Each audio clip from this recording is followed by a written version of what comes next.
Morning Babu గారు. Good morning రామృత. Very good morning మావయ్య. ఏమిటండి బాబుమతి గారు, తమకి ఆఫీసు గీఫీసు లాంటి పని పాట ఏమీ లేదంటే ఎలా వేట్ చేశారు? ఏం లేదండి, రాత్రి మా బావగారు అంటే మీరు నాకు ఎలా వచ్చారు, అందుకే మిమ్మల్ని ఒక్కసారి చూశారు దాన్ని ఇలా వచ్చారు. మావయ్య, నువ్వు మా నాన్నగారిని చూసి ఏకంగా 24 గంటలు అయిపోయిందా? అప్పుడే మా నాన్నగారి మీద నువ్వు పెద్ద పెట్టేసుకున్నావా మావయ్య? రామృత, కరెక్ట్ గా చెప్పినావు. చూడండి బాబుమతి గారు, ఈ యాక్టింగ్ ఏ సినిమాలలో చేస్తే ఆస్కార్ కి నామినేట్ అయ్యే అవకాశాలు పుష్కలంగా ఉన్నాయి. ఇక నువ్వు నట్ల కట్టిపెట్టు. నువ్వు వచ్చిన అసలు విషయం ఏమిటో నువ్వే చెప్తావా లేక నన్నే చెప్పమంటావా? ఏమిటి నా మనసులో ఏముందో మీరు చెప్తారా? ఇది చెప్పండి చూద్దాం. ఏముంది, టీ కోసం వచ్చుంటావు. చూడు బామ్మటి, మా చెల్లెలు మీ ఇంటి దగ్గర నీకు టీ పెట్టి పెట్టలేదా? మా ఇంటి మీదకి వాలిపోతున్నావు. బాగారు మీరు సూపర్ అండి. నా మనసులో ఉన్నది ఉన్నట్లు ఎంత కరెక్ట్ గా పసిగట్టేశారండి. అయినా ఎదుటివారి మనసులో ఏముందో కనిపెట్టే మాయలు మంత్రాలు ఏమైనా నేర్చుకున్నారా బావగారు? మాయలు మంత్రాలతో పాటు చేతబడి కూడా నేర్చుకున్నాను.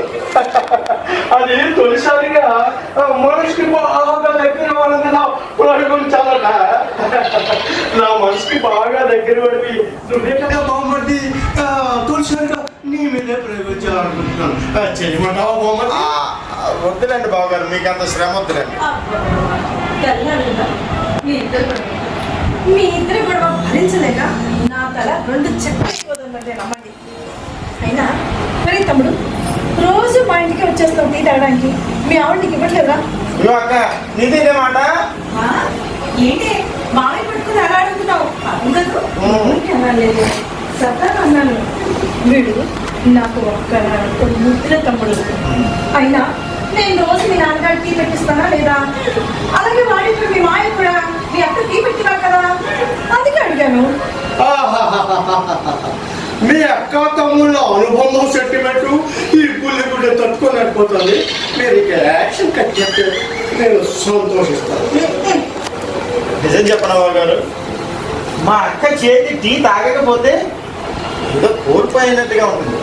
నిజంగా మా అక్క చేతి టీ అమృతం.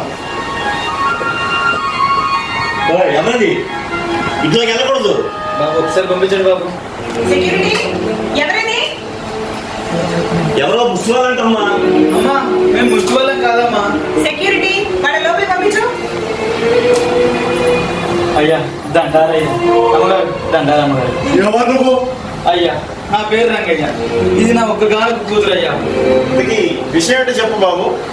అయ్యా నా కూతురు అదుపుైన ఆశతో చాలా ఇబ్బంది పడుతుంది.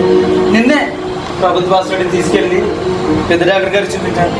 ఆ బాబు ఎక్స్రే తీసి పిడుగులాంటి వార్త చెప్పారు బాబు, పిడుగులాంటి వార్త చెప్పారు. ఊరుకో బాబు, ఏడకు. పాపని లేవు. ఇంటికి డాక్టర్ గారు ఏమన్నారు? నా కూతురు ఊపిరితిత్తులలో చిల్లు పడిందంటమ్మా. ఆపరేషన్ చేయకపోతే చాలా ప్రమాదం అని చెప్పారు. ఏం చేయలేదు తెలియక ఆపరేషన్ చేసే సౌకర్యం ఈ ప్రభుత్వ హాస్పిటల్ లేదంటమ్మా. బయట ప్రైవేట్ హాస్పిటల్లో చేయించుకోవాలంట. దానికి 5 లక్షల రూపాయలు ఖర్చు అవుతుందంటమ్మా. నాకు ఈ భూమి మీద సహాయపడే ఎవరూ లేరమ్మా. నా కూతురు పుట్టగానే తన తల్లి కూడా చనిపోయిందమ్మా. ఇంకా నా కూతురు కూడా నాకు దక్కపోతే నేను ఎలాగమ్మా బతికేది? అందుకే నాకు భయం వేస్తుంది, చాలా భయం వేస్తుందమ్మా. చూడు రంగయ్య, నీ మనసుని కాస్త స్థిమితం చేసుకుని నేను ఒక మాట చెప్తాను విను.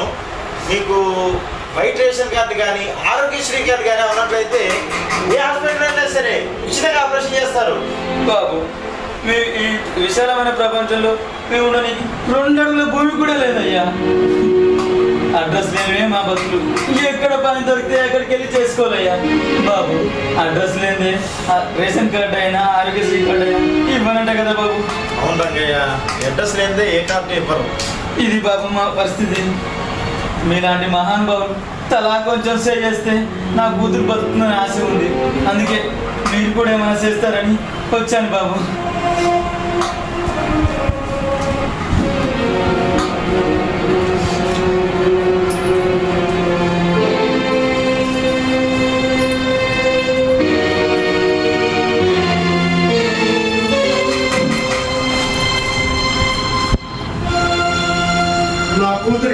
బాగోలేదు, నా పిల్లానికి బాగోలేదు, నా బామ్మడికి బాగోలేదు, ఇలాంటి మాటలు చెప్పుకుంటూ అడుక్కోవడం బాగా అలవాటైపోయింది.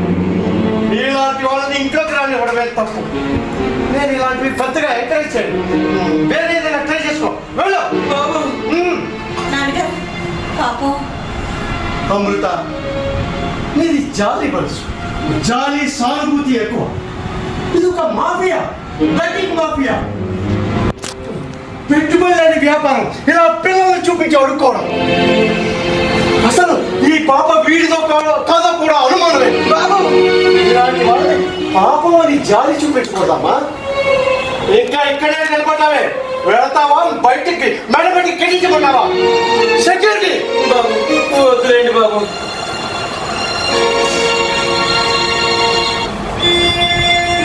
నాన్నగారు మీరు చేసింది ఏమీ బాగాలేదు. మనకి కోట్ల రూపాయలు ఆస్తుంది.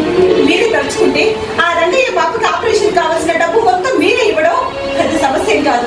అలాంటిది ₹1 కూడా హెల్ప్ చేయకపోగా అనవసరమైన మాటలతో అవమానించి పంపించారు. ఇది కరెక్ట్ కాదు. అమృత, ఇది జాలి మనసు, ఇదే కరిగిపోతుంది. నీలాగే నేను కరిగిపోయి దానాలు ధర్మాలు చేయడం మొదలు పెట్టే మన ఆస్తి మొత్తం హారతి కర్పూరంలా కరిగిపోతుంది. మనుషులే శాశ్వతం కానప్పుడు మనం సంపాదించే డబ్బు శాశ్వతం. మా నాన్నగారు పాపం ఆ రంగయ్య చేసిన తప్పేంటి? పేదవాడిగా పుట్టడమే అతను చేసిన తప్ప, అతనికి పుట్టడమే ఆ పాప చేసిన పాపమా? అమృత, ఆ పాప పుణ్యాల సంగతి నాకు తెలియదు. వాడు పేదవాడిగా పుట్టడం వాడి తప్పు కాకపోవచ్చు, కానీ వాడు పేదవాడిగా బ్రతకడం, పేదవాడిగా చావడం మాత్రం తప్పే. కష్టపడి పని చేయాలి, అంచెలంచెలుగా ఎదగాలి. నాన్నగారు డబ్బు వాళ్ళ దగ్గర లేకపోతే మన దగ్గర ఉంది కదా. మనలాంటి వాళ్ళు అలాంటి వాళ్ళకి సాయం చేస్తే ఏమవుతుంది? బద్ధకం పెరిగిపోతుంది, నిర్లక్ష్యం పెరిగిపోతుంది. అలాంటి వాళ్ళకి సాయం చేస్తున్నాం కదా అని వాళ్ళు అర్థమైన అలవాట్లతో ఆరోగ్యాలు పాటు చేసుకుంటారు. అవే రోగాలు వాళ్ళ పిల్లలకి సంక్రమిస్తాయి. అందుకు మనం ఏం చేస్తాం? నాన్నగారు చూడు తల్లి, నాలాంటి వాళ్ళు డబ్బు సంపాదించేది నా పిల్లలు, నా భార్య, నా కుటుంబం హాయిగా బ్రతకడం కోసమే, కానీ ఇలాంటి అలగాచారాల కోసం కాదు. నువ్వు చిన్నపిల్ల, నీకు ఇవన్నీ తెలియదు. ఇవన్నీ ఆలోచిస్తూ నీ మనసు పాడు చేసుకో. రేపు నీ బర్త్డే ఎలా గ్రాండ్గా సక్సెస్ చేసుకోవాలో, నీ ఫ్రెండ్స్తో ఎలా గడపాలో దాని గురించి ఆలోచిస్తూ హ్యాపీగా ఉండమ్మా. వెళ్ళరా?